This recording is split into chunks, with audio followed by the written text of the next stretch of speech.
नमस्कार सभी को। आज का हमारा टॉपिक है पूर्व वैदिक कालीन समाज।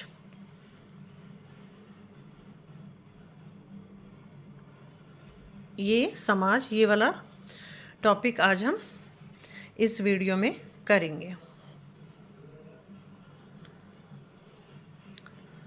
ऋग्वैदिक समाज का आधार क्या था? परिवार। ऋग्वैदिक समाज का जो आधार था वो था परिवार, और परिवार पितृसत्तात्मक होता था जिसमें पिता अथवा बड़ा भाई परिवार का स्वामी होता था। नेक्स्ट क्वेश्चन, पूर्व वैदिक कालीन ब्राह्मण अपने को किसी न किसी आदि पुरुष की संतान मानते थे। ये ऋषि कौन थे?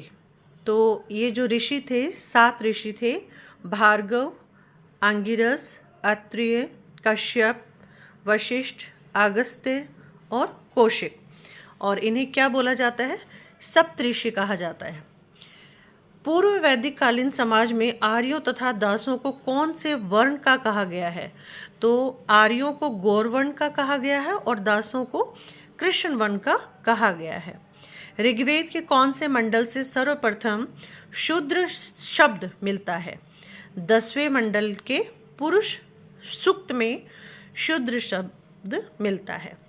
किस वेद में एक ऋषि का कथन है कि मैं कवि हूँ, मेरा पिता वैद्य है तथा मेरी माता अन्न पीसने वाली है, साधन भिन्न है परंतु सभी धन की कामना करते हैं?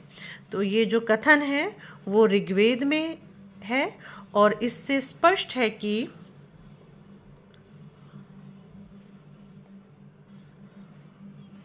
व्यवसाय आनुवंशिक नहीं थे तथा जाति व्यवस्था का जो संकीर्ण रूप हमें कालांतर में देखने को मिलता है उससे ऋग्वैदिक समाज निश्चय ही अछूता था। ऋग्वेद में जायद स्तंभ में किसके महत्व को स्वीकार किया गया है? जायद स्तंभ अर्थात पत्नी ही ग्रह है कहकर पत्नी के महत्व को स्पष्टतः स्वीकार किया गया है। पूर्व वैदिक कालीन समाज में कन्या के विवाह के समय विदाई में दिए जाने वाले उपहार एवं द्रव्य को क्या कहा जाता था? तो पूर्व वैदिक कालीन समाज में कन्या के विवाह के समय विदाई में दिए जाने वाले उपहार एवं द्रव्य को वहतु कहा जाता था। ऋग्वेद की प्रमुख शिक्षित महिलाएं या विदुषी महिलाएं जिन्होंने कुछ मंत्रों की भी रचना की थी, उनके नाम हैं घोषा, लोपा, मुद्रा, विश्ववारा। कौन सी 2 दृष्टियों में ऋग्वैदिक समाज स्त्रियों को अयोग्य समझता था? फर्स्ट, उन्हें राजनीति में भाग लेने का अधिकार नहीं था, और सेकंड, उन्हें संपत्ति संबंधी अधिकार भी प्राप्त नहीं थे।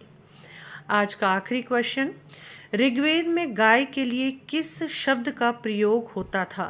तो ऋग्वेद में गाय के लिए अधन्या शब्द का प्रयोग होता था जिसका मतलब होता था न मारने योग्य।